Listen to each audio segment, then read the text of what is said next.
पंचकूट से रिपोर्ट कर रहे हैं कादिर बख्श संचरानी। पंचकूट चतकान बाजार की सड़कों के काम में तातुल के खिलाफ शटरडाउन हड़ताल की कॉल अंजुमन ताजरान पंचकूट ने दी है।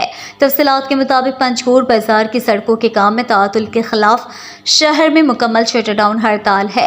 हड़ताल की वजह से बाजार की तमाम दुकानें, कारोबारी मराकज, मालियाती इदारे, बैंक मुकम्मल तौर पर बंद है। ताजरान कमेटी का कहना है कि बाजार के रोड 6 माह पहले उखाड़े गए थे, मगर ताहाल इन पर काम शुरू न हो सका है, जिसकी वजह से गर्दो गुबार से सांस लेना भी मुहाल हो चुका है।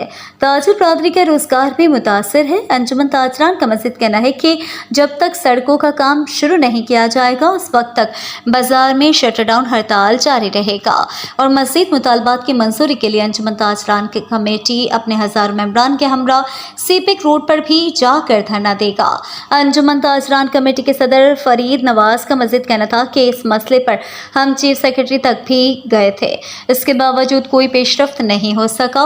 महकमा B&R ने मसले को मज़ीद तोल दिया है। दरअसल एक्सिन रोड पंचकूट शहाब मकसी ने रोडों के काम में ताख़ीर की वजह प्लांट लेबर की अदम दस्तियाबी कहा है। एक्सिन ने मीडिया से गुफ्तगू करते हुए कहा है कि हफ्ते के रोज़ रोडों की तामीर का काम बाकायदगी से शुरू किया जाएगा।